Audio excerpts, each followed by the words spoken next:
各位同事，大家好。Morning, members. I am hearing some echoes. Can this be adjusted? This is the Subcommittee on Refuse Collection and Resource Recovery. This is the 5th meeting. A very warm welcome to you all. There is a paper just hot off the press from Friday night. I do think many members have received that. Item number 1, confirmation of minutes. So shall we take the minutes of the meeting held on April the 11th as read? We have received no proposed amendments as of now. Can we take the minutes as read? All right, no objection. Item 2, we have invited we shall invite the administration in.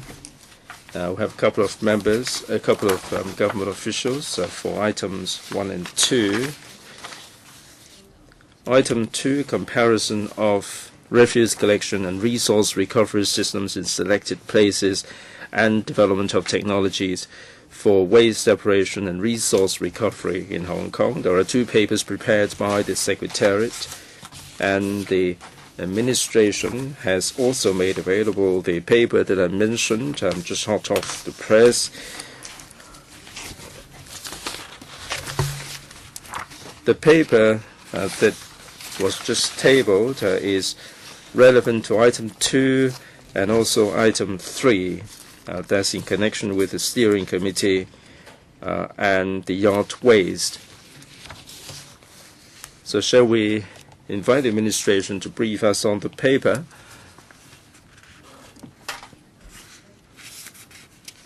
Just from the paper, item 2 seems to be about pages 1 and 2, and the rest of the paper is for item 3. So let me put this to members. Shall we take the paper together? Or shall we proceed according to the agenda items? Any particular comments? If not, shall we invite the administration to brief us on paper CB1 1061/16/7/01. There are 5 officials. Mr. Elvis Au, Assistant Director APD, Mrs. Alison Lau, Assistant Director, Mr. Chen Chong-chi, Senior Superintendent, Mr. Falk, Assistant Director of the FEHD. Who's going to take us through the paper, please? Mr. Wong? Mr. Wong Hong-ming, Assistant Director. I'll deal with the first part, and then I defer to my colleagues for the rest of the paper. First of all, my apologies to Chairman and members for providing the paper late. Our apologies. The first, the technologies for waste separation and resource recovery in Hong Kong. Members are aware that we are aligning ourselves with the rest of the world. Although technology-wise, things may be different. For waste separation, there are certain places that adopt a centralized collection and separation. They have large machinery that is used. In Hong Kong, like Taiwan and Seoul, we are basically promoting public participation. So we'd like to mobilize more public participation. The involvement of the public would give us more incentive to minimize waste. So this is the path that we're going down. For waste separation, we rely so much on public participation, and we separate the waste manually. We encourage people to do so in the household and also in the workplaces.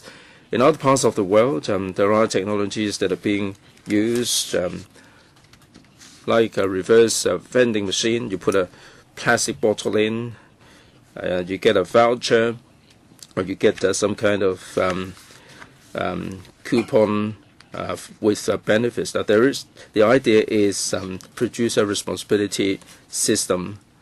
In other places, in Seoul, we've seen other technologies like they have some smart card. They can identify the users when people are disposing of the recyclables. They can identify the individuals. All these technologies would facilitate the management company under the PRS to deal with the issues. So in terms of waste separation, we very much like the members of the public to be involved in their household. Members are aware that other than the separation at source, we also have the recycling process. That there are two parts to it. We separate and sort the waste, and then some of the materials will be exported to other industrialized countries for treatment. We also have the recycled products. We're doing both in Hong Kong. In Hong Kong, the recyclables are mostly for export. Well over 90% of the recyclables after preliminary treatment would be exported. The recyclers are SMEs, and if they measure up to the requirements, they can be exported to Southeast Asian countries for further treatment. However, we do have certain items that are treated with technology, high technology. In our eco park, we convert the waste cooking oil into biofuel, and we also use the ultrasound to turn or convert the materials into tiles, floor tiles and wall tiles. In the eco park, we do have a number of projects for which investment is made for the products to be made using recycled materials. Other than those items, we have also have the recycle fund to encourage the industry to produce recycled products. Under the recycle fund, we have a number of projects that are doing that, and the members are probably aware that we have endorsed certain projects for us to engage in upcycling, to use certain materials to be converted into cat sand. We also have other projects. There are some recyclers that are engaged in R&D. They want to bring in certain new technologies. In the eco park, there are some recyclers who have applied for the Innovation and Technology Fund to turn the eggshells into other materials. So we do have all these technologies that are brought into Hong Kong. Although a lot of the materials are destined for export, but there are certain materials that can be upcycled using technology. Now, that's the first part of my presentation. I'll hand you over to Mrs. Lau. That's the open space. Right, the steering group on modification of recycling and refuse collection facilities in public places. To tie in with the MSW charging, back in 2013, we have asked the SUSTEF Commission to have a look at the MSW charging and all the rest of the details. The SUSTEF Commission observed that in other parts of the world where they have MSW charging, they would, before launching the scheme, arrange for an adjustment to the number of recycling bins and litter containers in public places. So against this background, in February last year, we've set up this steering group, which is headed up by the SCN, and people from different sectors or from different backgrounds are involved, planning, design, the industrial and commercial sector, local community and government representatives. They're all involved in this steering group. Now, the work of the steering group is divided into two phases. For the first stage, this has been completed. For the first stage, the focus is very much on reviewing the number, distribution, and improvements that should be made to the recycling bins, litter containers, and refuse collection points. The consultant, which is commissioned by the steering group, has conducted a site visit, questionnaire survey, and group discussion to solicit views from different stakeholders. And then the consultant put forward some planning parameters regarding the adjustment to the recycling bins and litter containers and RCP. The SCSD and FEHD are also involved because in public places, these are the two departments that are responsible for the management of the RBs and LCs. Having taken into account the planning parameters, they have put forward certain proposals. Now, these was briefed. Members were briefed on these. Now, the litter containers will be reduced from the current 40,000 to 24,000, about 40% reduction. And for recycling bins, there will be an increase to 4,000. So the ratio will be increased from 1 to 14 to 1 to 6. And this reduction and the adjustment, we hope that in mid-2019, this the year that we start to implement the charging scheme for municipal solid waste. And before this year, that we could implement in phases. And of course, the relevant arrangement will depend on the actual situation and keep on monitoring to see if we can have a further adjustment. And besides the number of the recycle bins and litter containers, the consultant also suggests that you should place in strategic locations, such as entrances and exits and crossroads, to provide easy, greater certainty to where to look for these two types of containers. In addition, and concerning some of the locations might not need this 3-color recycle bins, the consultant also suggests that placing a specific material recycling bins, for example, LCSD have some venues where mainly people create a racket sport that does not need to have a paper recycling bus. So mainly we would have a plastic or aluminum can recycling cans instead. And for the RCPs, with two aspects. One would be to tie in with the implementation MSW charging, the supporting infrastructure will be enhanced. And the consultant concluding the study, the steering committee had agreed that the recycling bin near the RCPs should provide bigger recycling bins and more of them. Because we see up to date, because not all the RCP had a recycling bin next to them, and in the future, when the charging scheme is implemented, such demand will increase, and we hope that there will be more recycling bins already. And concerning on the enforcement of the charging scheme, and some of the recycling bin or some RCP points were just bins themselves, and people which would just confuse the bins with the litter containers.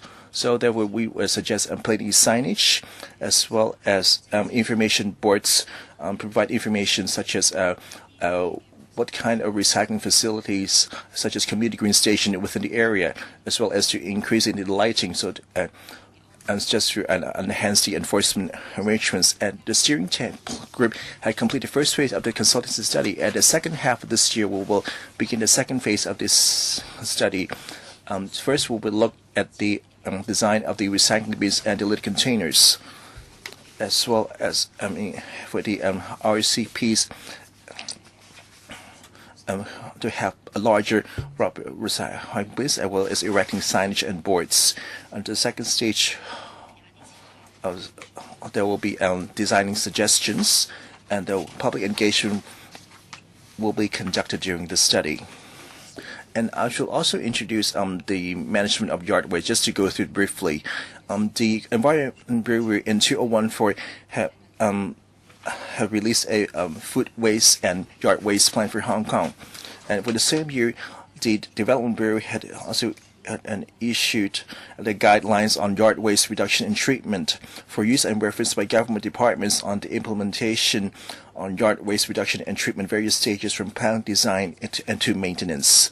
And so we're all aware that the yard waste, the more relevant departments, mainly LCSD and the Agriculture, Fisheries, and Conservation Department. So therefore, we shall introduce the work of these two departments in this aspect. And in terms of LCSD venues, in 2014, it implemented a pilot scheme. About 49 of the venues, they have this on-site composting.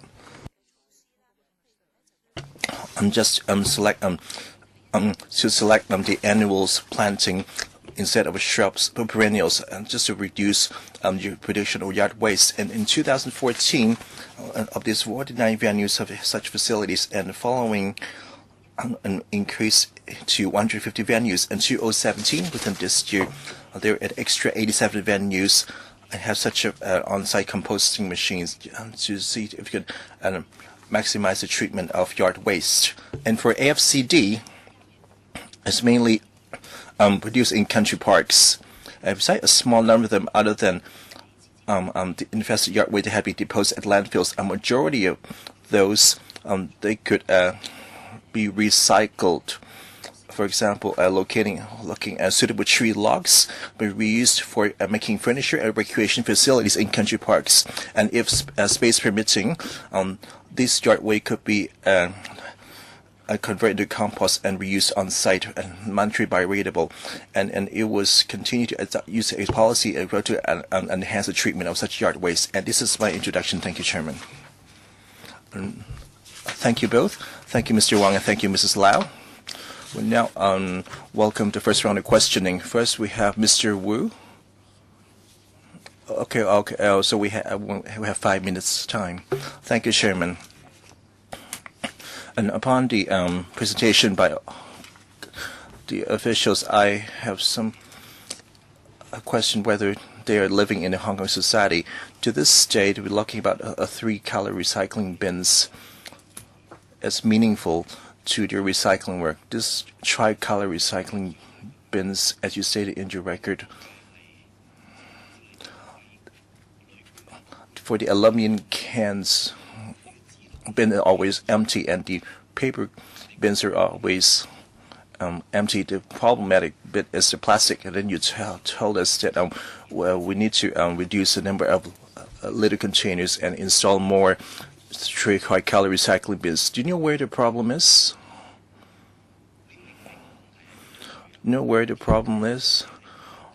Why do 2 other types of the recycling bins are often empty, while one of them is so hard to handle? Because resources matters. The aluminum cans and papers do not need to be put into recycling bins. They had already been recovered. Why plastic cannot be recovered is owned to its own capital property, but not because plastic is worthless. I've told you already last time, and you're giving me the same document again. Do you understand what's going on with the recycling? If we continue to take this approach, how would you handle this MSW charging? So you've been talking about and making the public to be involved. How to be involved?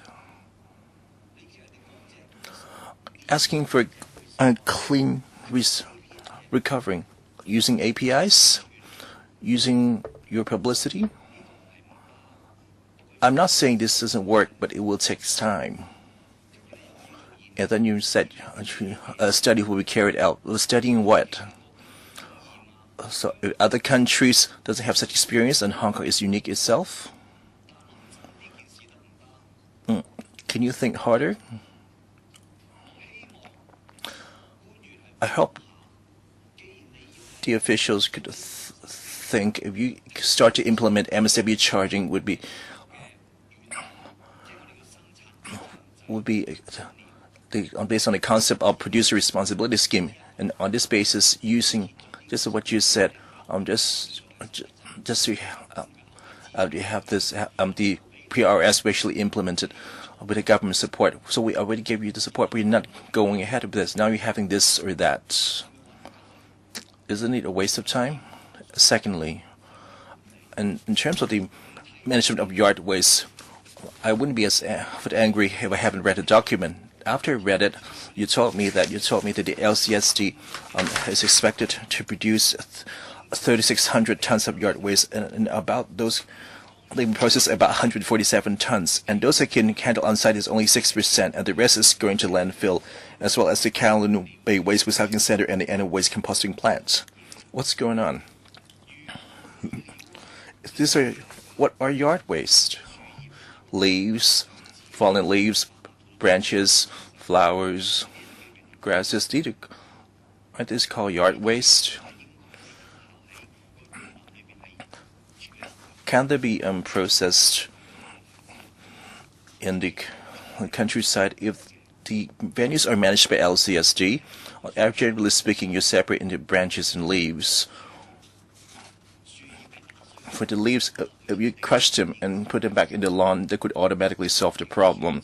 Now we have the branches left. If you pick them up properly, if you send them to the plant, it could be taken care of. So it was only 147 out of 3,600 tons. The rest going to the landfill, and now you see the landfill facing a lot of pressure, and the government actually being the most irresponsible. This is quite reprehensible. You said AFCD about 72 tons of yard waste, about 40 tons of infested yard waste. Why are they infested or contaminated? These are yard waste. If they're being contaminated, what sort of contamination? So these 40 tons would go to the landfill, and you tell us that the AFCD had recycled most of the yard waste. So 40 of these 72 tons have gone to the landfill, and you claim that is a majority, most of them, and you thought that it was the stockpile of the yard waste and nearby habitat that it would be naturally decomposed. Chairman, this kind of documents would completely reveal the government departments not doing their duty. And could therefore recover all this time, and you seems to be out of touch. I express great regret over this document. Concerning this how to recover, especially yard waste. After I see these figures, it seems to be quite staggering. Can the government officials reply to this? Thank you, Chairman. I'm just thank for Mr. Wu's views. I'm just mention just to tie in with the MSW charging. The steering group, of course, would review the recyclables and the likely containers. There also kind of work will be conducted concurrently. This is not mentioned in the papers out of briefly. For example, Mr. Wu mentioned that the wasted plastic, is there a producer responsibility scheme implemented? In 2017 policy address, we mentioned, Chairman, can we stop the nonsense? I'm not saying you speak nonsense. I'm talking about her. It's as if she haven't said anything. Mr. We let her finish. Okay, you can get angry after she finished. So let her answer the question on yard waste. Okay, Mrs. Lau.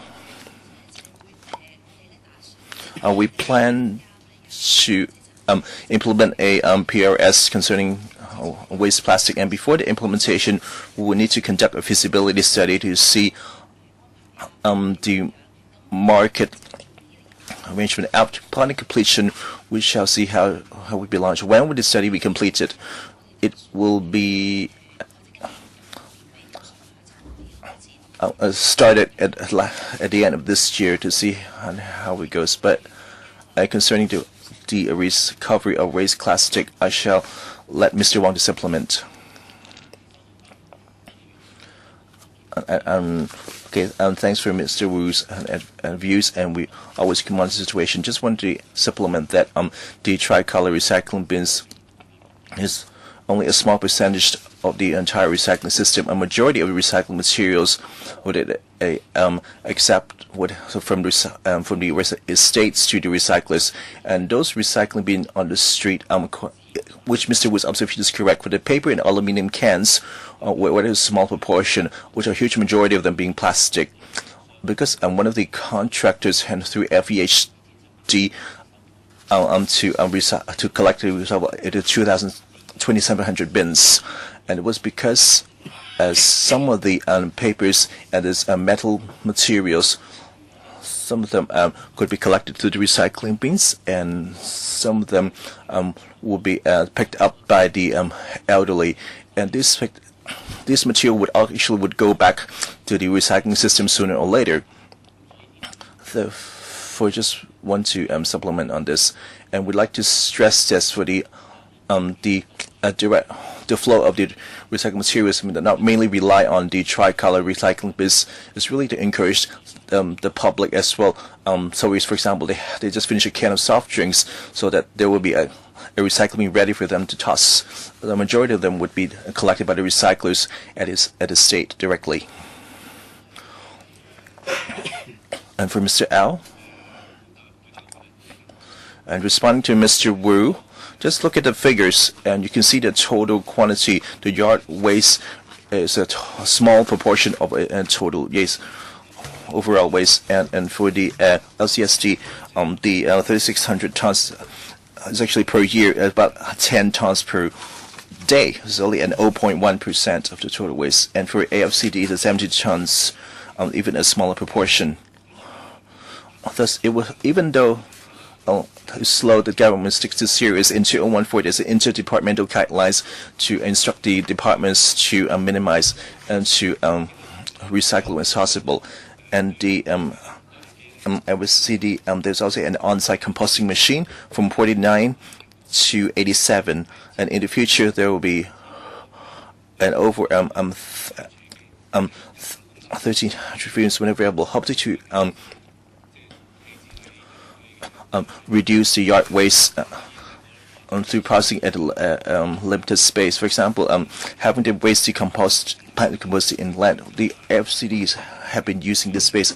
However, it only have limited capacity to have it degraded, and still whenever possible, they will have on-site composting, and if not, they will be taken to landfills. And concerning the 40 tons a year, these because they have some bacteria that infected the branches that were not suitable to stay in a country park, and thus have been discarded, so they cannot be recycled.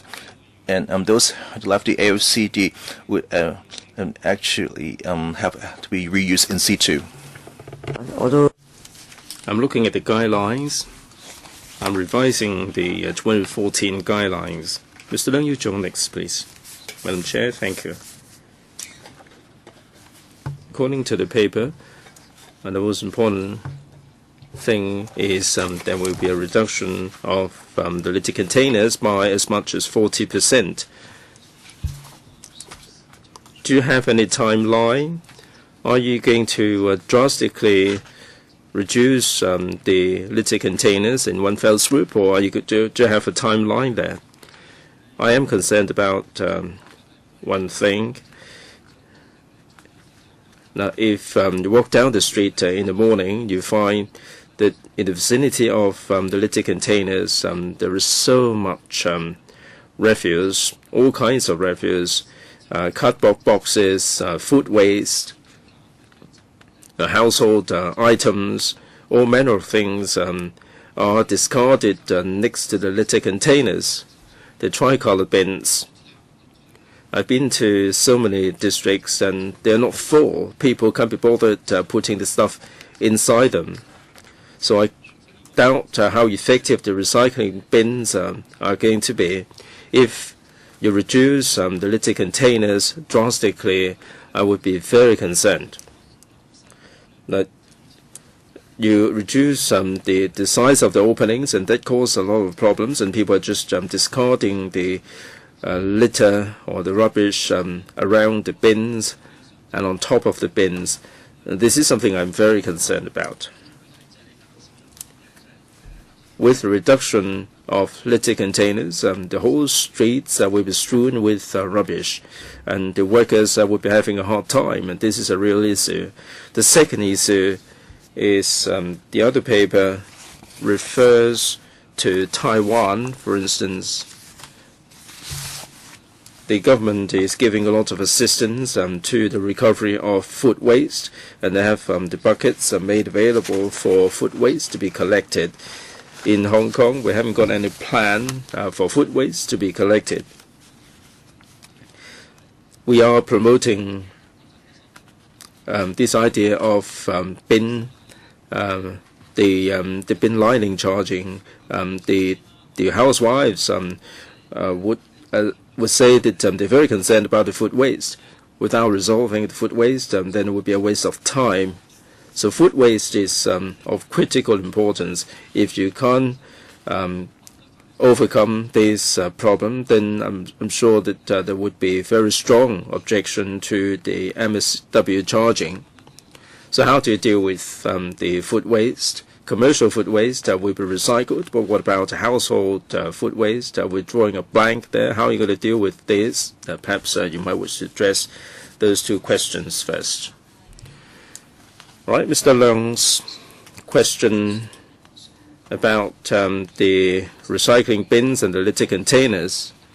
Today, we have 30 to 40,000 of these litter containers.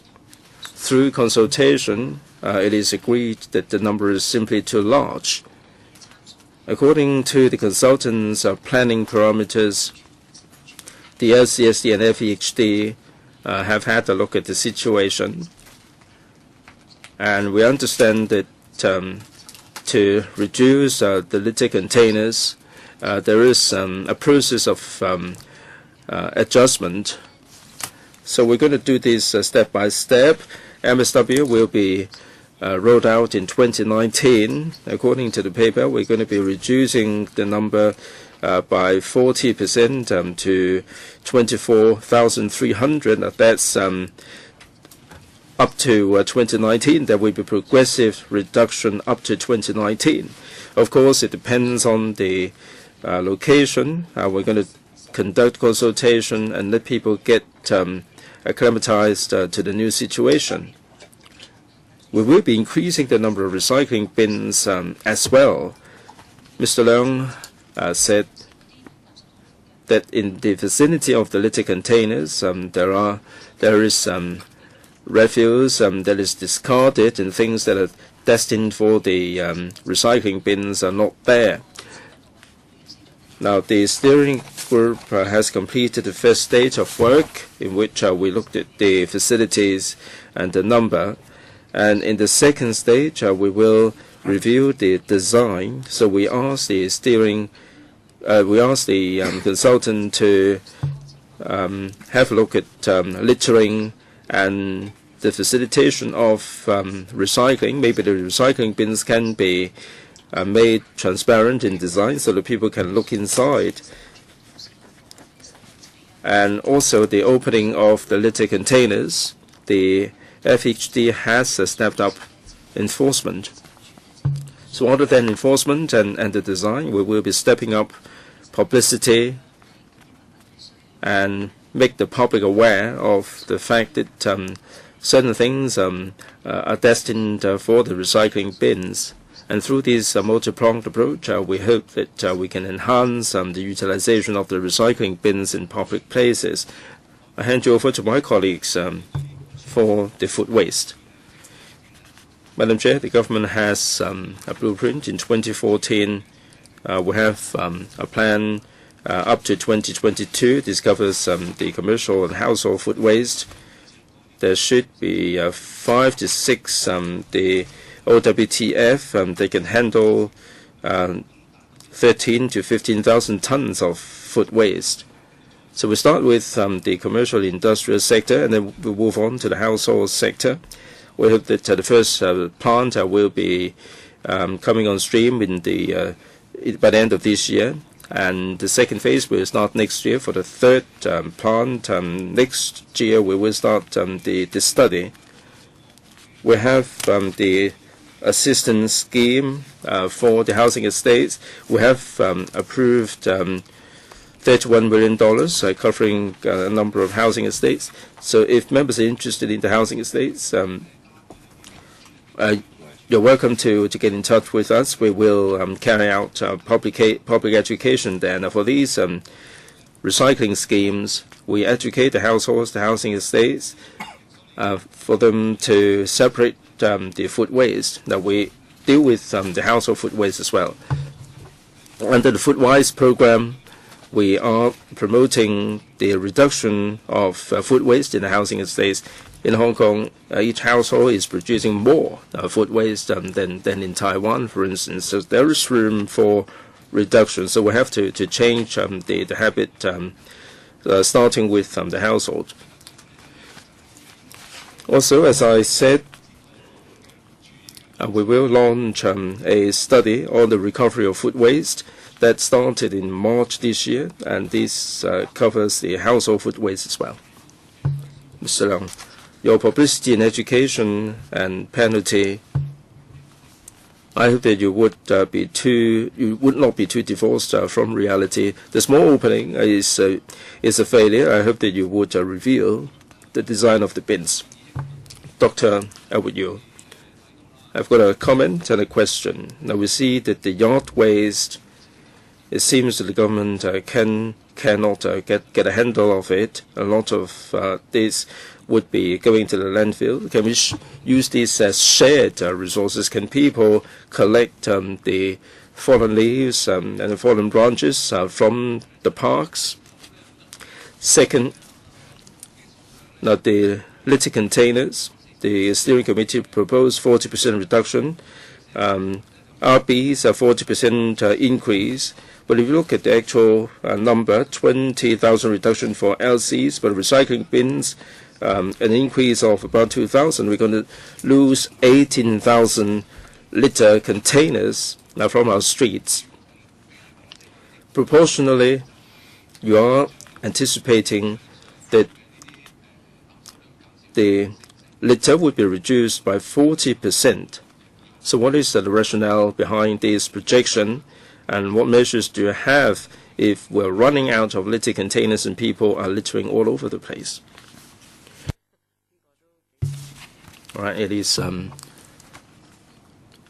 a special situation. The shared use of the resources. I think this is a good suggestion. We'll refer this to the FEHD for their consideration. And litter containers, do we have to discuss with the FEHD? Madam Chair, thanks very much, Dr. Yu, for the comments. Looking at the current situation, I think we have to look at the numbers. The litter containers, the number is about 30,000. Recycling bins, 2,700. So when we propose changes to the numbers, we have to have regard to reality. For litter containers, we had a group discussion, we had a site visit. The general public feel also that the number is too large, and it is unnecessarily large, and so we can radically reduce the number. But as I said, we're going to make the changes in an incremental manner. We're not going to see a sudden disappearance of these litter containers. Some of the litter containers are inside the LCSD venues. They're not all in public places. There are some. In fact, the steering group looked at this in an indoor games hall, for instance. They may have a dozen or so litter containers, and they may not reduce the number to a level that will not be adequate. But the recycling bins, the number is small. We'd like to increase the number progressively. So there will be an enhanced situation as a result of the change, but this is not the ultimate objective. With this change, we will review the situation in the days to come. There may be further adjustment to the situation so that we can increase the ratio. Dr. Yu, would you consider the design of the recycling bins? Would you design it in a way that people cannot be rummaging through the content? Or in countryside, there may be birds and animals that will be foraging in these bins. Yes, thank you.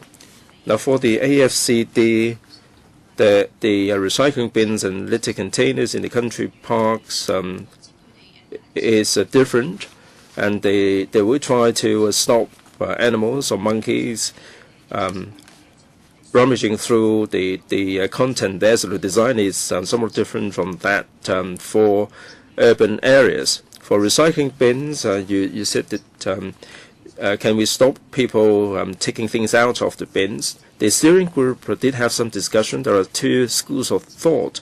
On the one hand, we try to stop people taking things out of the bins to the detriment of the environment. There is also the other school of thought that sometimes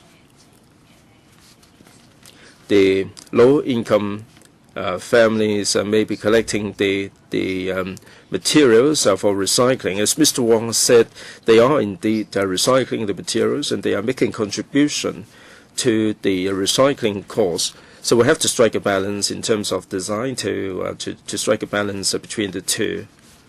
Mr. Attitude.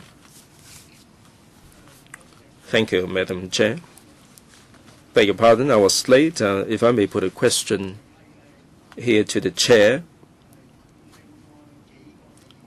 We have the paper on selected places. I think they are also on the agenda.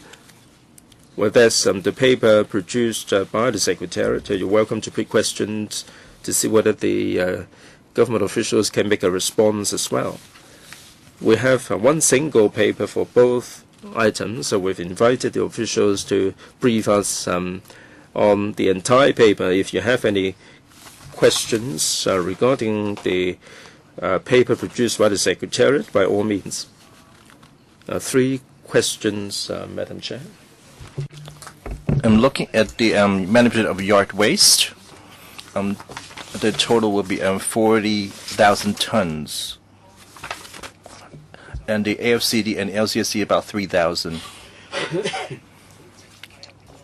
And what is the overall waste figure for the entire government? Some departments are missing. For example, where I live in Yunlong and both sides of Campton River, I see a lot of weeding works conducted, and they're being put in the bags with the DST, Drainage Service Department, with the Lands Department, or the FEHD. And besides the LCSD, is there any tallying of the yard waste produced by other departments? Thank you, Mr. L. Yes, and there are 2 figures produced by other departments as well. I just mentioned them. For the Architectural Service Department in 2016, there will be 1,700 tons per year, and CEDD for 2016 to 2,100, and DSD about 430 tons. And the Road Highways Department 2015 about 4,700 tons. So why didn't you mention it? You didn't. So does that mean that the other departments they would just directly send to landfill? The guidelines is relevant to them departments. So let's say they're about 8,000 odd tons. Where do they all go? They actually be using these guidelines. For example, they would try to reduce its production in terms of the landscape design, and try to reuse as much as possible. But more often, due to space constraint, they're not as much as they like, and so they would like to recover them as much as possible. And if they cannot be recovered, they will be discarded.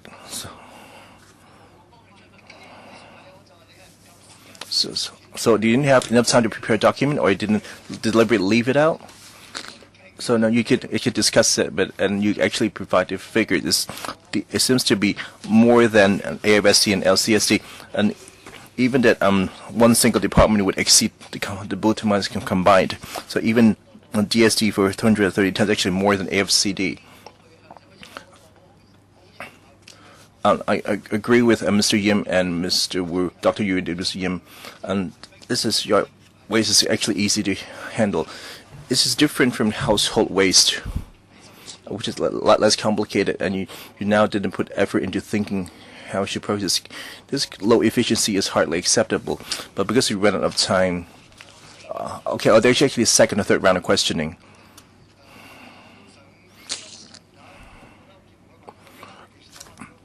So why don't you think about how to respond, and looking at the studies on foreign samples, and the Secretariat had raised 2 points especially. The first one would be of those 3 places, Seoul, Taipei, and Berlin, they not only have a producer responsibility scheme and quantity charging scheme, and in the middle there is a mandatory recycling. For example, for Taiwan, the waste disposal is make it mandatory for recyclables to recycle, and otherwise a heavy penalty would be levied. And we have been talking about this waste charging. This part actually missing. So is it you think that Hong Kong would quantity-based charging and PRS would be sufficient, but can do without mandatory recycling? Okay. Thank you for putting this observation. The other place have other set of ordinance to tie in with the measure, and for the compulsory separation, there would have to be a suitable outlet for this separated waste. And previous discussion have always carried that if these sorted waste have no pathways, they would all be treated as waste, which is less than desirable. Because so in Europe, or like in Taipei or in Seoul, like their mandatory separate sorting is to tie in their producer responsibility scheme as in part of the integrated system. So after sorting the waste, there had to be supporting measures. Simply a mandatory sorting without a outlet and the supporting in place would be challenging. We would also consider that, for example, our colleagues have mentioned that in the future we will explore different materials. For example, especially plastic. For plastic bottles, we would think about the relevant support in place. As for how the entire operation goes, we will consider it holistically. As for the mandatory separation itself, by itself is difficult. Chairman, just one more line. So you mean that because Hong Kong, there is no way forward, therefore we're not able to implement recovery forcefully, because Hong Kong, as we all understand, the recyclables are mainly for export, and for the export we need to look at the economic conditions in China and elsewhere for the demand. So, and for example, the lower or cost recyclables, and for the lower demand at national level, as well as high processing costs, and thus these materials, even if they have been separated, it could be quite difficult for some other kind of materials such as paper and metals, and they seem to have a stable demand at the international market, and this separation would be more achievable. And the recycle seems to have a high recovery rate in the markets. Dr. Quat, thank you, Chairman.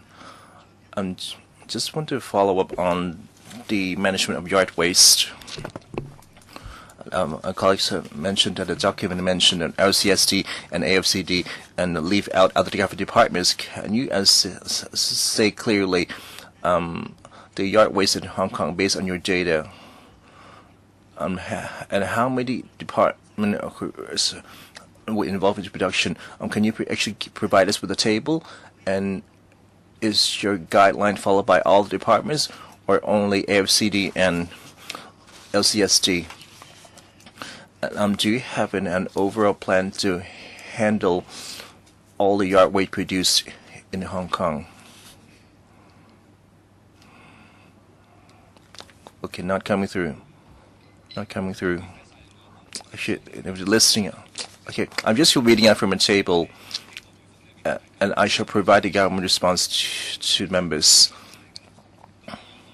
The second thing, the government, do we have a plan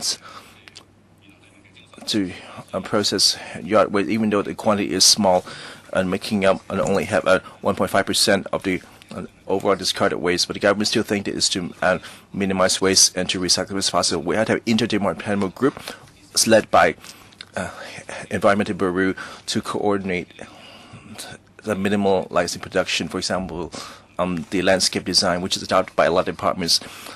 Instead of planning annuals, we would plan for perennials, which is one of the guidelines. Members would also understand the most departments face the constraint of space to process yard waste because they're rather space consuming, and the LCSD seems to have bigger parks and having more space that are able to have this on-site composting machine, or they're able to spread the falling leaves into the soil. For example, CEDD, they have a limited works area, so they're not able to do as much. And the government will also have a long-term yard waste study, and together with the MSW charging scheme, this future organic waste, how it would be handled, is also part of the consideration. Chairman, do the different departments work with each other? I understand the highways department probably would not have the space to put the composting machine. However, there are parks nearby the roads. For example, the composting machine inside the parks could also handle such waste. And the compost to produce could be produced and provided to the plants at next to the highways department roads. This is actually considered in the working group because we have all the different departments present to consider whether we could use the LCSD machine to help other departments. And the LCSD replied that that it has a certain quantity to handle, so it's not able to handle all of the waste, so they will not have the capacity to absorb the waste from other departments. Furthermore, we also have work with the poultry waste handling waste, and for example, also have the we have to see if they can absorb some of the yard waste. They can process some of it, but not all of them, because it was really some of the byproduct of the processing. As we're overall speaking, for the longer term processing facility, you see, we can have such kind of facility. And responding to Dr. Quat, we had talked about different departments. We realized the difficulty to exist. If the parks that the LCSD couldn't handle all of that, but a solution must be sought. Well, as your line of thinking, that you think there is some centralized processing facility, or for example, there will be a waste. So I wonder if Green Community Station can handle this and to handle part of it, or as example, this refuse transfer point. Well, however, it is simply quite small and congested. Well, there has to be some solution of allocating space in the district to handle this, or this problem would still exist, or going straight to landfills. Yes, we do have given thought about this, and this waste could be given as a source of fuel. In other countries, they could actually turning into energy, and the heat processing, and hope that we can convert them into energy, which could solve this problem. And currently, we do not have this kind of energy conversion facilities. This is actually the long-term solution. And of course, we've been talking about converting waste to energy and what the government to do more, because we're hoping to have more renewable energy. Just to follow up, would like to convert energy from yard waste, or do you think that Hong Kong would have more such kind of facilities that would include the management of yard waste? We incline towards the later, because the construction of such facilities and actually finding enough land for it is difficult. And if we can find one, we also hope that it could also handle municipal waste, solid waste, which including the yard waste. So besides some of these energy conversion facilities, you're thinking about more such facilities. So when would the public know about this kind of plans? And we're still studying that. It already commenced. And at last environmental panel meeting, which will be introduced, and we'll have such a relatively long-term study. And this study with quite time is quite complicated, because how about 12,000 tons? Seems to be quite a number of them. Mr. Hui? First, just to respond to Mr. Au on the issue of yard waste. Just want to criticize the attitude. The members feel seems to be not good. I guess not doing good enough work. First, it shouldn't be just make a small percentage of them. So does that mean that we can just skip it altogether? That everything should just go to landfill? So if whenever we criticize you and your responses like this, it's quite hard to convince us the government is determined to get it right. We're talking about the method, the technology, as well as the system. And now you're not doing a good job. I just wanted to respond to this. Just go back to my question. The Secretariat had prepared some information comparing 3 different places. We're talking about the recycling recovery system, and Mr. Wang actually responded to the question. And elsewhere, there are ordinances that would comprehensively cover the most upstream to the downstream, from producers, consumers to recyclers, from a top to bottom system that would include it, which is missing in Hong Kong, which you acknowledged in response that you noted in your observation. However, you said that we start from the upstream from mandatory separation that would not be taken care of at downstream. So in this way, we would never achieve that. Take plastic, for example. If there's a complete set of ordinances like Taiwan, I'll take the most downstream. I mentioned in the document, the recyclers would dismantle, wash, and to crush and grind. This actually is also done in Hong Kong, even though the number is small. As we said, this is mainly for export. So how do you help the downstream recyclers? In Taiwan, we'll talk about there is a strict account monitor as well as a subsidy. A regular subsidy would not be subject to market fluctuations. And along this line of thinking, what had the government done? If the downstream is not governed by the same set of ordinance, and instead of doing the piecemeal, we would never achieve that. This you should explain. So we've been, just like the Secretariat had explained, a waste recycling recovery system. We wouldn't see a system going in place. It's rather done in a piecemeal fashion. So can you just mention anything about the system? Mr. Wong, thanks very much, Mr. Hui, for the question. Different jurisdictions would do it differently. I wouldn't deny what Mr. Hui said. In many places,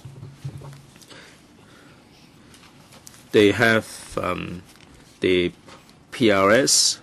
They also have the mandatory separation at source. It takes quite a bit of time to this to come together. Like Taipei, they didn't launch all the work at the same time. So we did look at all the different jurisdictions, but the key thing is in terms of recycled materials, if there is a high value for the materials in the market, we would like to take full advantage of that, like metal and so on. There are certain materials that don't command a good market value, and there is a need for the government to be involved. Like Mr. Al said, food waste is something that the government has to handle. We have to build certain facilities to handle that, and there are certain materials for which the value would fluctuate, and there is no incentive for recycling. And so we would take a step at a time to launch things like the PRS. Now we have the bottle, glass beverage bottle, and the WEEEs. Now we were considering plastic waste as well. And so we would incentivize the members of the public to separate the materials as source in order to tie in with the quantity-based charging. So that would give us more momentum for the recycling. Other than quantity-based charging, would there be further legislation? We don't rule out this possibility for now. As in other parts of the world, they would take a long time to implement the measures on a step-by-step basis. So other than encouraging and supporting the recyclers for them to make more contribution, we are also launching the PRS and the quantity-based charging. These are the key areas of our work. Mr. Hui's issues, the issues raised by Mr. Hui, we will pay attention to the development. Right. So much for the reply to Mr. Ted Hui. Mr. Hui, you're welcome to join the queue for the second round. There are 3 members there: Mr. Wu Chi-wai, Mr. Eddie Chu, and Dr. Elizabeth Kwok. Mr. Wu Chi-wai, 5 minutes, please. Thank you, Madam Chair. I hope the officials will understand why I am so worked up. You talked about the recycling bins. That's not your only solution. The steering group, you referred to the recycling bins with 6 paragraphs. It seems to me that that's your only solution. If you have other solutions, why don't you include them here? Second, the Assistant Director, Mr. Al, mentioned LCSD, AFCD, and the yard waste that they produce is of a small quantity. Now, I produce a very little amount of household waste. Can I avoid the MSW charging by saying this? I can't. Government officials are not doing their job. How can you give a full account of the situation? The 4 departments are producing a quarter of the yard waste. The FHD also has to collect the yard waste from the countryside. What quantity are we talking about? Do you have any figures? What about the housing authority? The yard waste that is produced and collected in the housing estates, what is the situation? The situation, you should be able to handle it, and you're not handling it, and you're blaming this on something else. Mr. Wong, Assistant Director, said that materials of low value would be difficult to handle. The market price fluctuation would present difficulties to the recyclers, and this is beyond their control. Low value, you're not handling. Paper, how much does it cost? Plastics, how much does it cost per ton?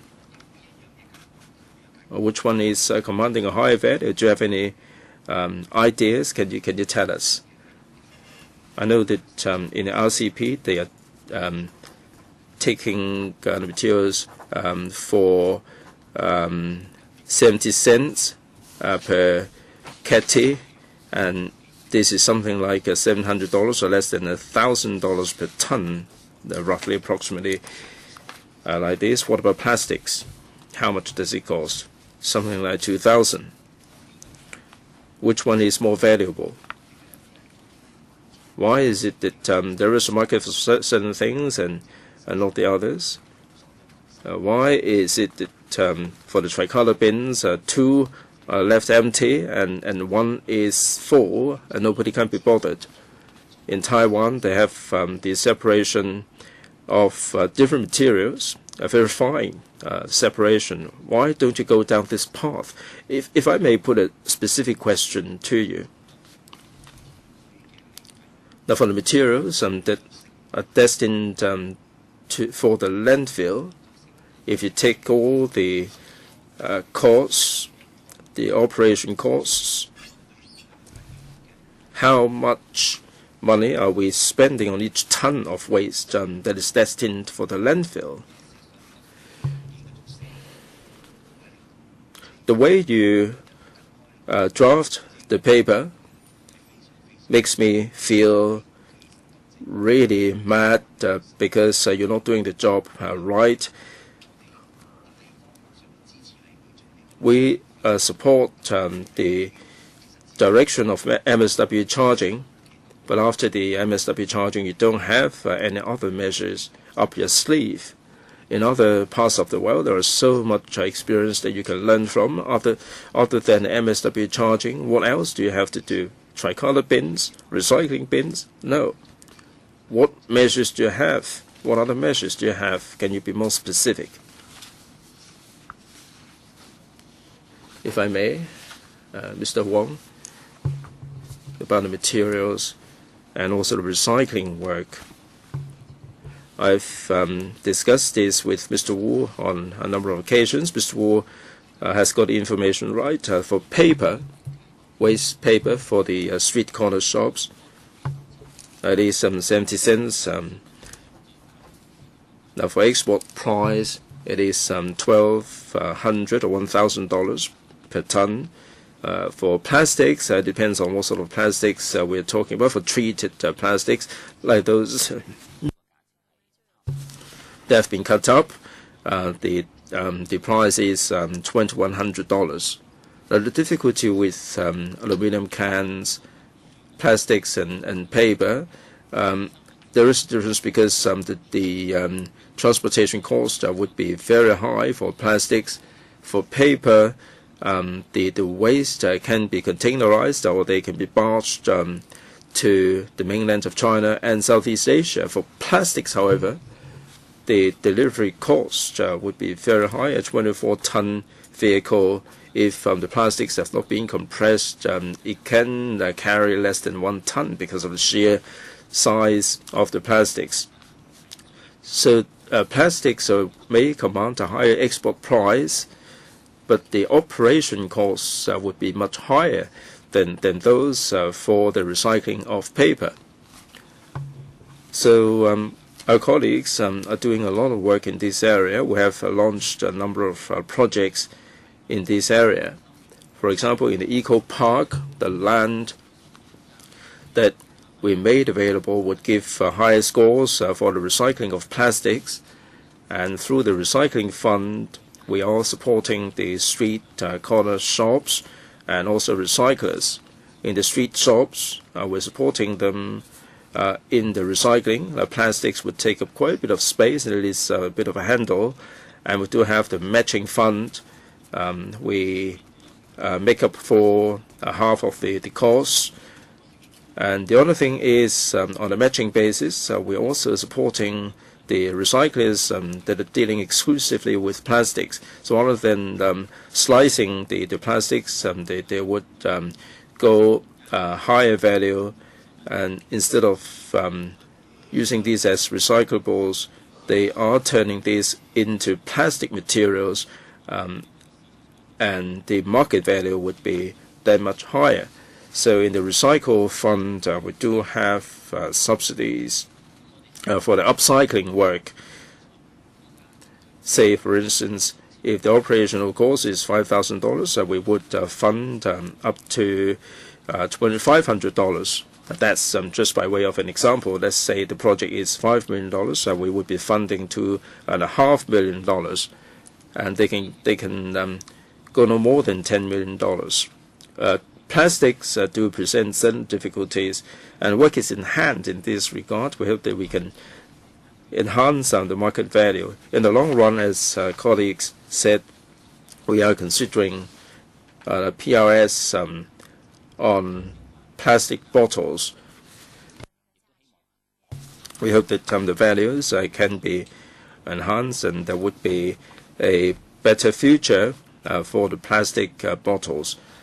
So we are taking progressive measures to tackle things like plastic bottles, although we would certainly take into account the points raised by Mr. Wu, and to be more aligned with the market. Mrs. Lau? Very simply, Madam Chair, in response to Mr. Wu about the work of the steering group, and that we have devoted so much coverage to the work of the steering group. Now, the agenda asks us to give more coverage to the steering group, and that's why we have devoted more coverage to it. But it doesn't mean to say that we will focus our attention only on this area. For MSW charging, recycling bins, litter containers, and RCPs are some of the measures, and recycling would represent an important area of our work. Mr. Wong will or has briefed the members on the measures. Of course, that there is a room for further enhancement. We try to enhance the measures to tie in with the MSW charging. What about the operating costs for the landfill per ton for the waste? Each ton of waste that is destined for the landfill, each ton, how much does it cost us? Madam Chair, we don't have the colleagues responsible for landfilling. Perhaps we can supplement the information after the meeting. Mr. Dichu has just stepped out. Dr. Elizabeth Quat. Madam Chair, we understand that if we want to promote recycling and recovery, the community involvement would be of vital importance. Over the years, I've been promoting the community projects that are funded by the Recycle Fund. Some of them are very successful. I'm sure that you've been to the Cheung Chau Women's Association's food waste recovery scheme, and that has attracted a lot of Cheung Chau residents to be involved. They are conveying a lot of food waste, boxed food waste, to the center. It would be good for the community to be involved like this. You mentioned this now how the environmental friendly fund to works is not for the support on ongoing projects, but now that the fund is not supporting these projects, what is the government future's direction? So the government is now encouraging NGO to participate. For example, the Women's Association, which itself is not in the this kind of line of business. Just about the past few years, and hope the 18 district councils to participate, so that it asks the NGO to promote this. And now the remote operations, some of them is rather social enterprise. However, it is now, and every 2 years, applying funding for the fund seems to face some obstacle, because you cannot using for the same application, and then there would be a 6 months stopping between, and there's no way to hire people or not. So what do you expect of them in the long run? Because some of them are rather frustrated and would not like to continue. And the district network they have established, and the relations with the residents, and the enthusiasm residents to collect kitchen waste. And how would you support these NGOs to carry on their work? Or would you and have a special fund to support the long-term operations in the recycling and eco-friendly fund? Because it's not possible to ask them to do on a self-finance basis. So how would you process this? It's been dragging on for many years, and there is no a long-term solution. So the the NGOs are seems to be stuck whether to give up or not. So I would like to know about your plans, or unless you're thinking that the government would add outsources to the recyclers, and the NGOs would be phased out, and so the other relationship established and the public enthusiasm would be gone completely to waste. So I would like to know what the government is thinking for the future. So let me see which official would like to respond. Mr. Wong, thank you for sharing your observations. And just concerning Mr. Wei, I'm not only targeting kitchen waste, just an example. So overall speaking, on the working and district level, there are two parts, and we are encouraging district organization to body, and we are working with the 18 district councils, have a collaborative project, and every year we would allocate department resources to the district council, and there are different organizations under DC could apply such resources to implement a waste recycling, for example, like carnivals or student participation. And this, which they will propose each year, and we have a process to consider these applications. And Chairwoman, I'm not talking about this kind of project. I'm talking about the operations. I'm talking about projects that operate, not this kind of education and publicity work. This is actually two measures, and for this part we will continue. So I now repeat that another part would be through the Environment and Conservation Fund, which shall welcome different organizations such as NGO to apply for funding to operate projects. And as of present, for those who are recycling points, and currently there are 18 points and 1 mobile collection point. And besides that, there are 10 other projects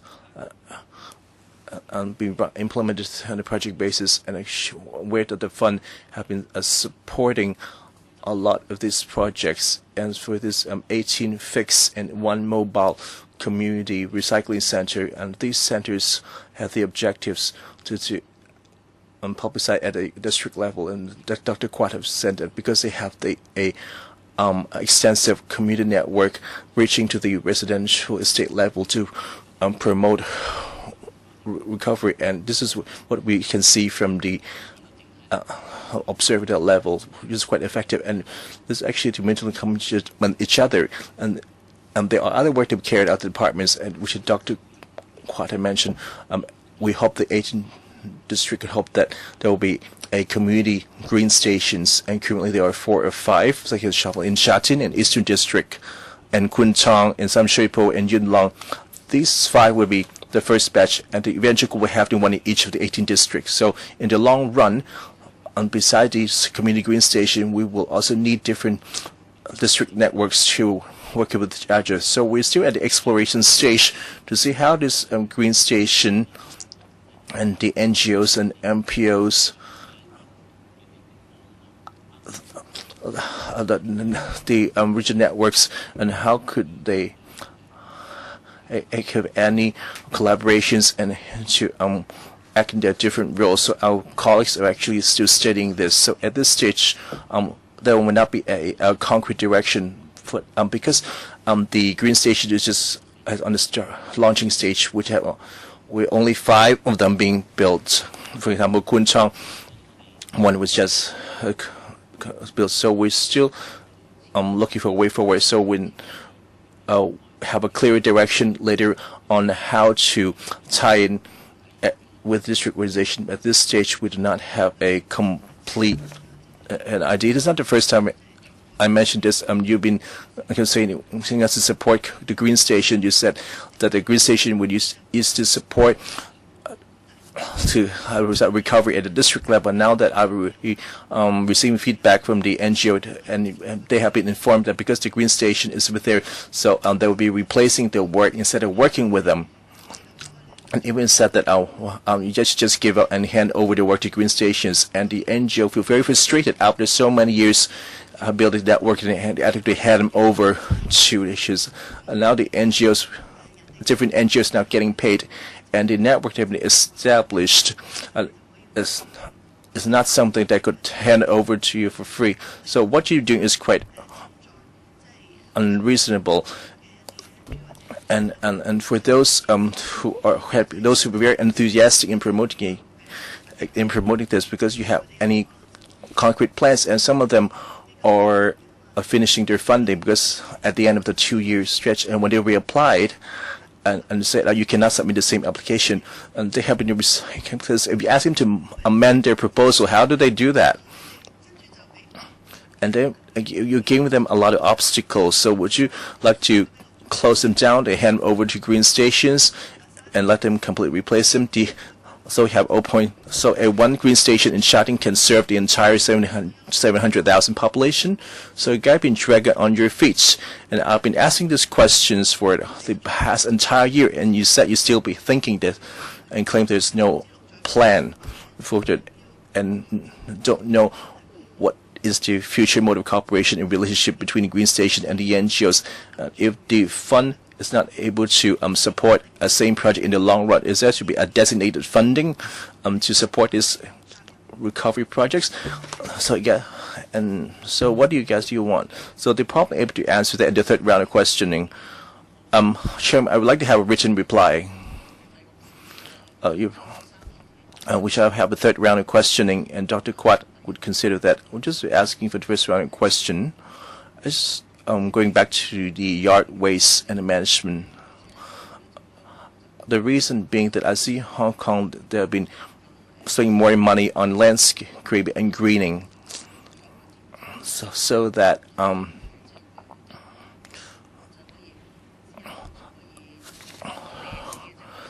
so that you guys have planting plants with longer life. So we have to relate that to district council, because the DCs would like to always have to beautify the flyovers, having big planters and stuff. Of course, we understand. And however, if you do this too often, that will produce a lot of yard waste. I heard that this is the yard waste produced by the government departments. Have you ever considered the situation produced by non-government departments and in the private sector? Because you can see that a lot of residential estate have a lot of landscaping, and the quantity would not be small. And I would like to know if your department have done relevant assessment. Secondly, on the issue of black plastic bags, Dr. Yim mentioned that the yard waste involved the use of a lot of black plastic bags, and even inside LegCo, a lot of black plastic bags are used for such purposes. There are probably new every time. There will be more use outside. Because look at the guidelines. I'm not seeing any mention of the plastic bags, and any proposal to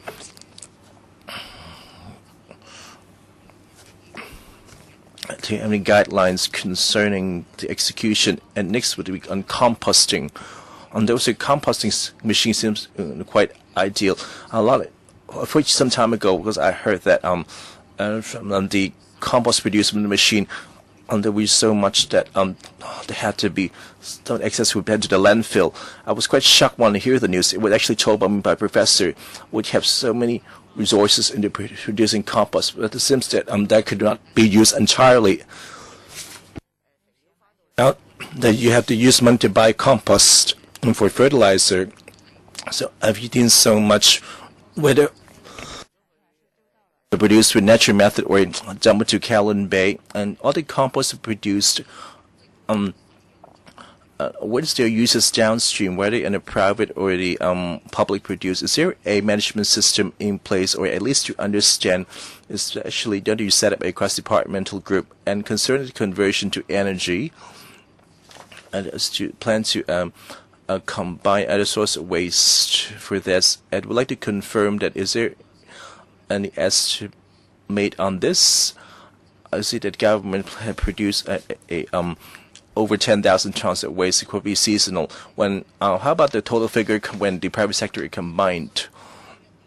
And it was only at 1.5% of total. If handled properly, you can inspire public confidence that the other kind of waste can be taken care of properly. I would like to understand for the source and for the whether you can use up all the compost produced, and also the question of black plastic bags. let's to have a consolidated response. The government would not ignore it because of a small quantity. I must stress it in 2014 when we launched the food waste scheme that actually included yard waste. Just really stress it. Just would hope that something could be achieved. And for the overall concept, just to have some figures and to 2015-16, and as a total figure is based on 2014, we're talking about 127 tons of private and public yard waste. And Chairperson mentioned that the 2014 guidelines have emphasized the reduction of waste at source. I fully agree that we should start from the landscaping design and the vegetation choice should be carefully considered. And this is actually widely adopted in departments, and also agreed that this should adopted by district council, because just during festivities, a lot of yard waste will be produced.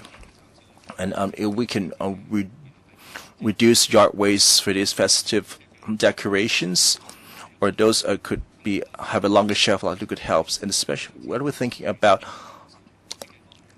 for the design, we would reduce discarding the plants. I should promote that in the public. And for the composting, Hong Kong have a standard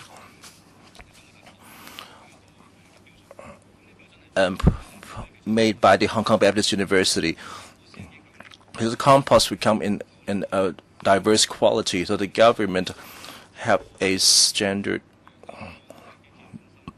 developed by the Hong Kong Organic Resource Center that guaranteed the compost produced will be used for fertilizer and additive. And we shall issue the guidelines to the private and public sector and the consultants to ensure its quality. For the issue of plastic, where are the compost used for? The compost produced, what we call conditioner, will be mixed with the other additives. You can't just use compost, usually in a ratio 50-50 or at different ratios, and it will be used on site. For example, if we use a nursery, or use it nearby. So generally speaking, before the installation compost machine, they have to think where did the compost go. For example, the food waste machine, they need to think about how they used the compost generated. For example, for the planting nearby, for the LCSD, they are usually considered using it locally. And for the waste plastic bags, those used for yard waste, for example, the AFCD is actually experimenting different type of plastic bags which are biodegradable. I'm thinking of this disposal, and this experience would be shared with the private sector. So all in all, the administration attaches a great deal of importance to this. Finally, the yard waste is part of the MSW. In other parts of the world, they have this waste to energy approach. In the long term, we will consider whether there will be facilities involving waste to energy, and this should cover the yard waste as well. Mr. Ted Hui, second round, please. Madam Chair, thank you. From the paper, it refers to the technologies for waste separation. Most of the recyclers are small-time business, and they can't use these technologies.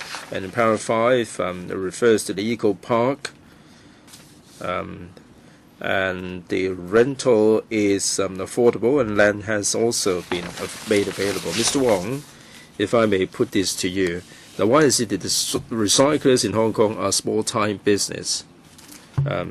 Why can't we attract the large players to Hong Kong? Mr. Wong?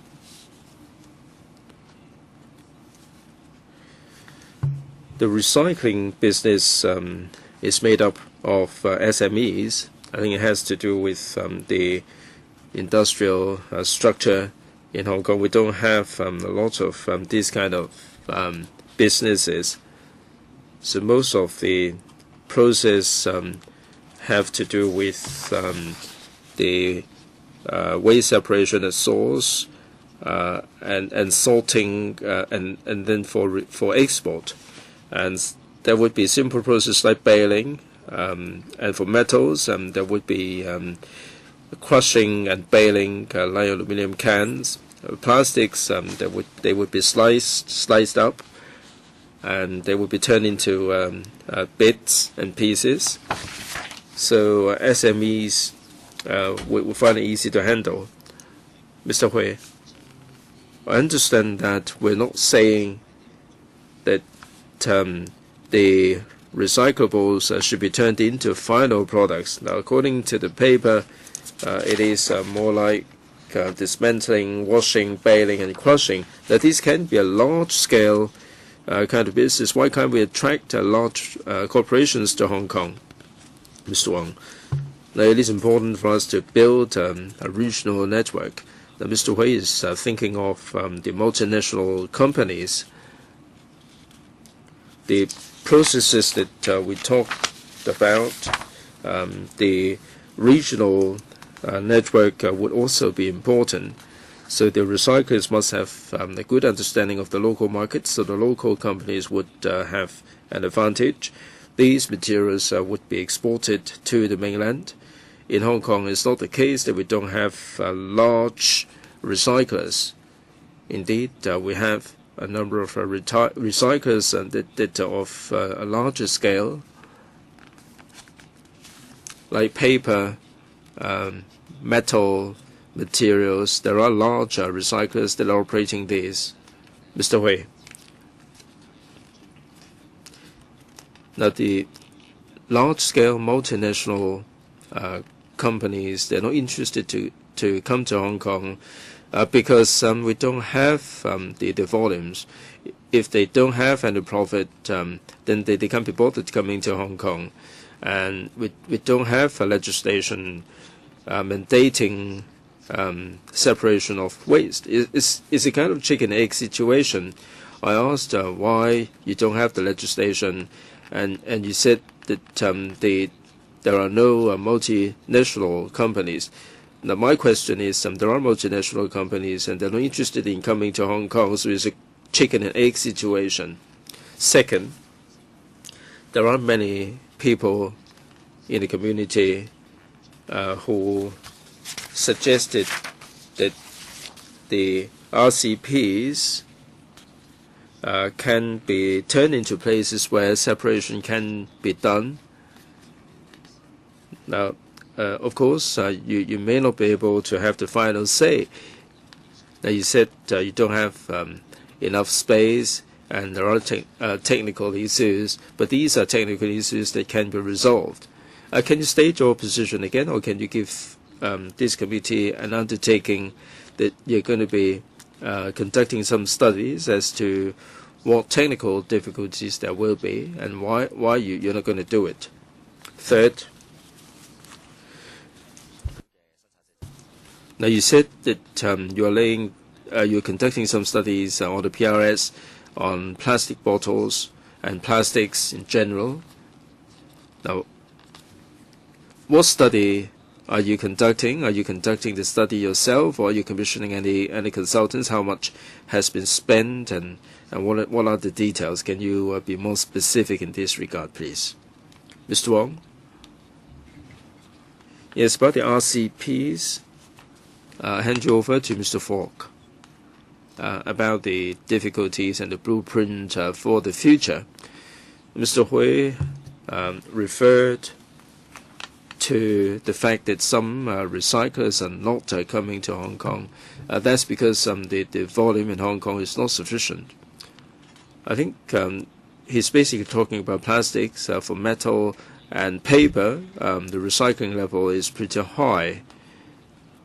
For plastics, we'd like to have more policies formulated like in the second half of the year, we are considering the PRS on plastics, and the situation, the dynamics would change.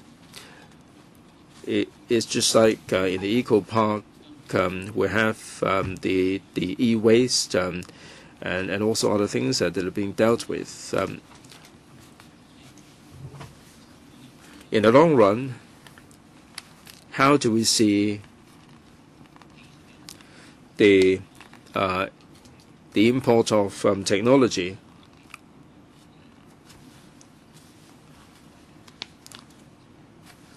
I think it has to do with the mode of recycling and recovery.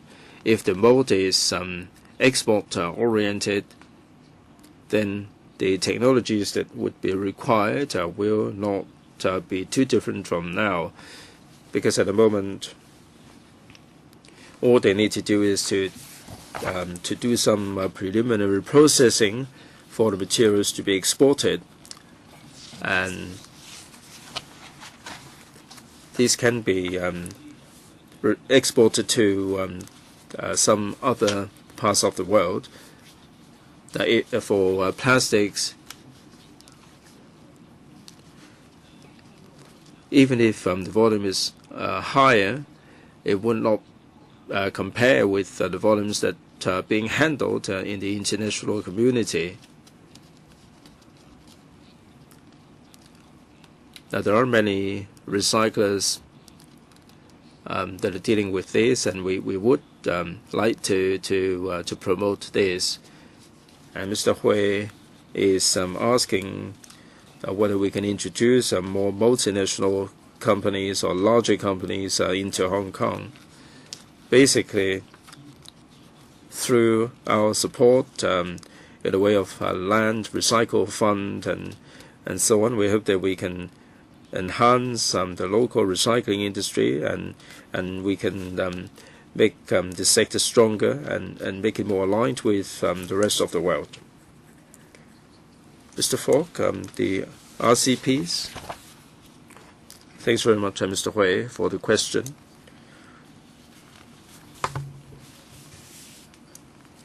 We basically act in accordance with the Hong Kong Planning Standard and Guidelines. A lot of RCPs were built in the 70s, 80s, or 90s.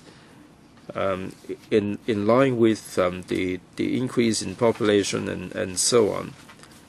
The RCPs may not measure up to the planned standards.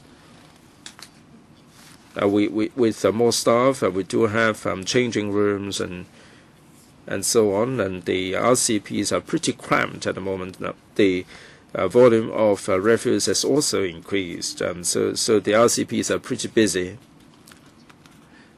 The RCP is only one story. During busy time, it would be hard for us to accommodate the recycling work. What about building higher? Well, that would compromise the safety for the workers and the members of the public. Now, this is one story at the moment. If we add another story, we have to have certain considerations. We have to consider the support, the structural loading.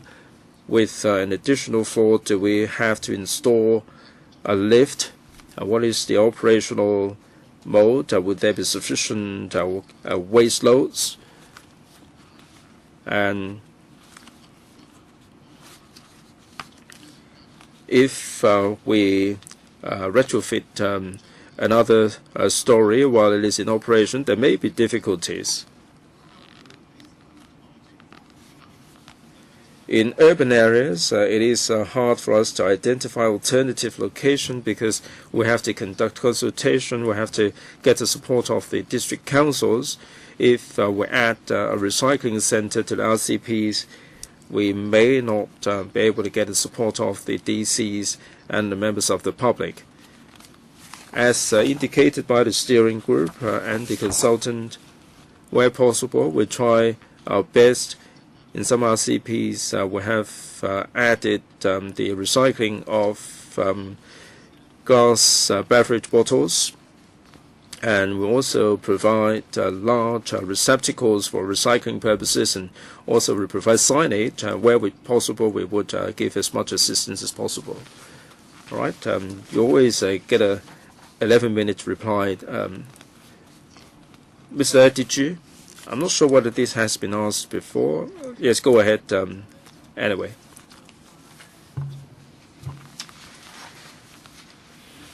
Madam Chair, there is a mention of the statistics for the yard waste. In answer to a council meeting question, there are certain things that don't have any statistics for. 2016 highways, we don't have any particular statistics there. Do you require them to submit any statistics? Why do you have any blanks there in terms of the statistics? Or Mr. Au? Starting with 2014, we have included the yard waste. We've asked the department to collect the statistics. In 2015-16, the statistics are coming through. Highways, they have the figures for 14-15, and when they answered the electrical question, they were collating the figures. Well, you talk about 4,700. That's for the 2015. Now, these include 2014 to 16. Highways, they have 15 and 16 figure, or 14, 15. They're collating the 2016 figure. The LCSD, they have the figures for the 3 years. Other departments, they're beginning to have the figures collected. We're urging the departments to put together the statistics. So we do have the figures for most departments in 2016. Mr. Chu, Madam Chair, I am involved with organic farming. When the farmers see the yard waste being sent to the landfill, it is considered to be a waste. Now, we're doing composting, and there is not enough materials. Will the EPD be coordinating the work? There may be certain things that the farming sector can use for composting. Then we can have a matching. So what department is responsible for this kind of work, this kind of coordination? We mentioned we take it very seriously, so we have the interdepartment working group. So the compost producer, how do we set the values to need? How do we coordinate it with need? Because you see that at match the standard prescribed by the Baptist University, is that department to coordinate this? Up to chair, I'm not sure that is that that would produce a compost for the farms, or because my version of events is that if the leaves here, for example, next to the river, there's quite a few tons of grasses been flying all around. So I would like to help myself with them. So government actually had better for them to send them in a truck. So even and I would like to get them myself. It's about sharing resources. In terms of coordination, because we're targeting yard waste, and this collection to its processing have been coordinated. So as the situation mentioned by Dr. Chu, we welcome the public to take the leaves. So if you need them, you can get in touch with me. So that would let the public to use some of them. Oh, that's good. So who would pay for them? Logistic, of course, I would be liaise with the department concerned. On the easiest way would be the easy and the department would place them at a strategic location so we can work out the details of the user pay principle. Mr. Chu can get in touch with me. I'm not having a farm. 4 minutes is it, or 5 minutes? Because Mr. Hui at 11 minutes. And checking the sound the studies of other jurisdictions, the Secretariat had highlighted a few key elements, one of which would be mandatory recycling and legislation, and especially I mentioned that the 3 locations had conducted separation of household food waste. The 3 cities, when developing their comprehensive waste handling system, food waste seems to be an important component to it. Even though I'm not able to ask the research office if the 3 cities have been placing the commercial food waste first and experimenting for 10 or 20 years before working with household waste. Oh, there's actually at the back. Or maybe they could respond to it. And what is the order? Because going back to the Hong Kong, the setup of food waste processing center would take 10 to 20 years to reach processing household food waste. Like Mr. Leung had mentioned, that if you do not have this breakthrough in food waste, I hope that this municipal charging scheme would fail, because half of the waste produced household is food waste, and wouldn't able to help with that. And talking about 10-20 years away from the solution, and the commercial sector seems to be subsidizing the processing of food waste, and the emphasis being on the commercial and industrial waste, but ignoring the household waste. I'd hope that the colleagues could supplement on that. So maybe logistic. Mr. Wood have to sign out third quick question for 3 minutes, and that would conclude our meeting. Okay, and now we're handing over to the research office. And during our study, you can see that the 3 locations we did not see having the handling commercial waste before the household waste. For Taiwan example, in 2003, when its introduction, it actually implemented concurrently, because the government have stressed it that taking the Italy as an example, that to fail for the household waste with handling it being have low efficiency. So this is not the conclusion reached in your paperwork research. So you don't. The findings of the study that the priority is not being the key, so it can actually be handled concurrently. And looking at the information so far we haven't seen the government adopting the commercial waste first approach. If you need further information, I can supply then. Because I don't know, the 2 authors are at the back, and for the 2 research papers that mention much about enforcement, because for the MSW charging quite significant coverage on enforcement, I would like to ask, in these 3 cities, what is the enforcement situation there? And especially when they have this mandatory separation in place, do you have any figures on the resources they spend on enforcement for the separation? In our process, we haven't seen much relevant figures. And is Mr. Chu referring to the enforcement of the cost of the fees charged? I haven't have such information at hand, but I see they have different methods for enforcement. For example, Taiwan and South Korea, there were report by the public or someone or government officials to visit the black spot to see the situation themselves, or some would go extreme, actually would rummage through the garbage bags. So each place has its own different practice. And for the last question, Mr. Wu, you have 3 minutes.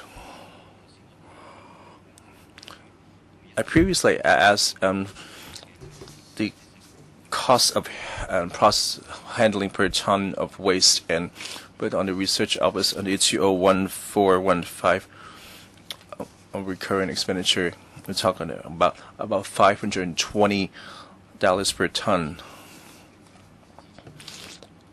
Thus, I want to point out that the government claimed that if we using this market approach to stabilize the market for recyclables, for example, the market fluctuations would render the demand for the materials unstable.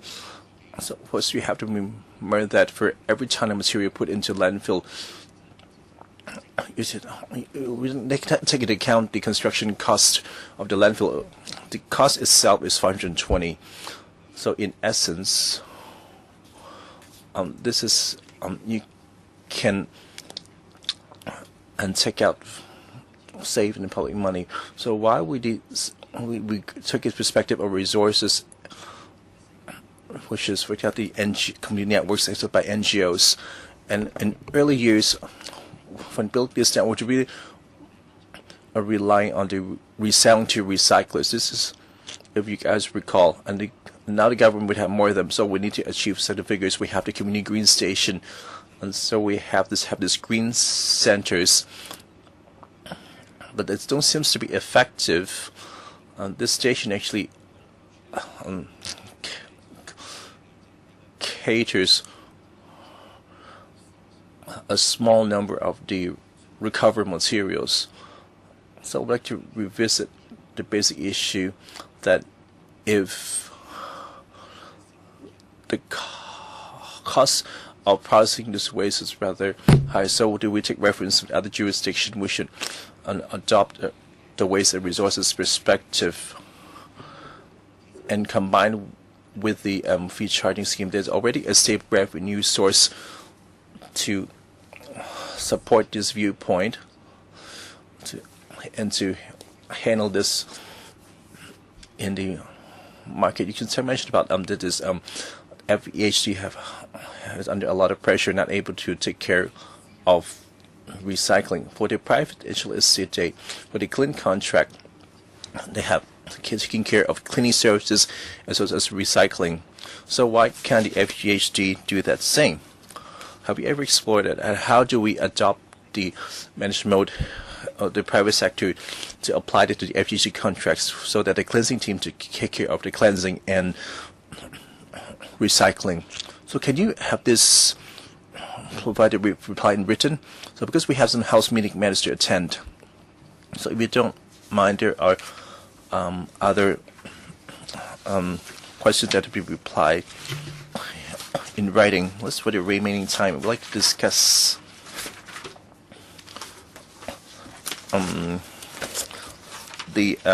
this outstanding item. Because this could be the last meeting for this subcommittee, we can see as you have 3 items for discussion. For example, support for local community recycling, the producer responsibility scheme, and a management of construction waste. How about this? We can ask the relevant government departments could respond in writing. If you don't mind, the Secretariat have to submit a report to the House Committee to the panel. Is there a time limit, or just because I would like to see the color, because we don't have a lot of members present. So can we decide that this is the last meeting, or do you want to decide after circulating the government papers? Because I would like to have the report supporting to the panel, or maybe next time we could have a conclusion as well as tabling the research report by the research office. That's why we need to reserve 5-10 minutes. We only have 2.5 minutes left do we need to look at the government papers first? When will the government papers be submitted? So if they submit it in a week, of course we have time to handle that. So if it's in a month, then we will not have time for this. So hope that this question can be answered first. So Mr. Wong, don't be aviation need to have his representative to answer. So about 10 days or to 2 weeks, would you able to produce the response? Today's question, as well as those outstanding items. 10 days or 10. There's not much involving the ABHT, but probably concerning the reference collection point or the recycling points. How could be more sufficient rationale? For example, Mr. Chu said, to see is there any new developments to recycling bins. So probably you can state it in the document as well. So we shall receive the document in 2 weeks' time, and the members should take a look. And if there's any, should tell the Secretary, and we shall decide by circulation to see we have the next meeting, because the Secretary would need to produce a conclusion.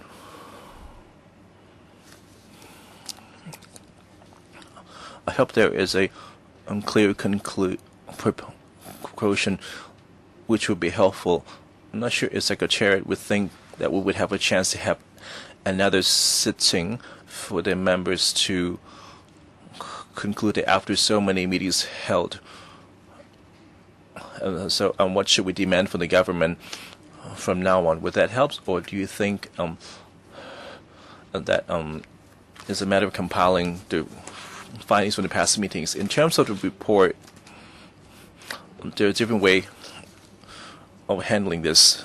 Usually, after the report is completed, it will be circulated to see any comments from members.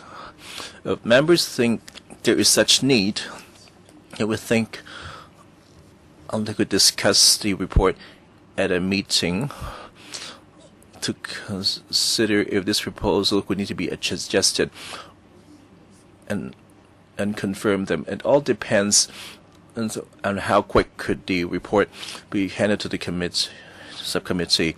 My personal view is that we have to wait for the government to submit all the documents and to compile the report. That will really take some time. The quickest, let's say, probably within July.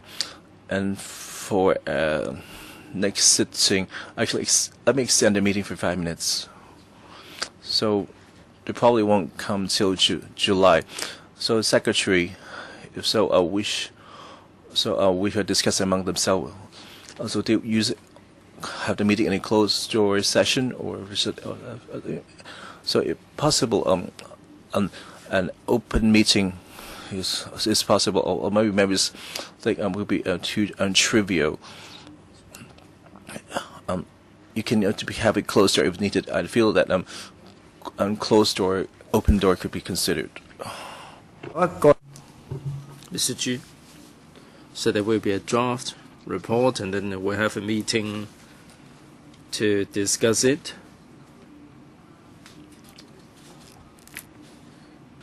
Well, there are other members on the panel, and we have to have regard to their views as well. So let's await the administration's paper first. And in the meantime, I'll ask the Secretary to prepare for the summary or for the conclusion. If after reading the conclusion you have any particular comments to make, then we can have some discussion and have the views incorporated. And the draft will be circulated to members, and views can be channeled to the Secretariat. And then we decide whether we should have another meeting. Mr. Wichiwai, I mentioned the contract management, the FEHD should also make a response. That's also important. Can we adopt the model of the private housing estates? All right, shall we proceed like this? It's likely that this is the last meeting. My thanks to government officials, also the research office. Now we have Taiwan, Seoul, and Berlin. Can we add another column for Hong Kong? And if you don't mind, you can incorporate the information on Hong Kong. Thanks very much, Secretariat and my colleagues. And you can let us have all your comments. Meeting adjourned.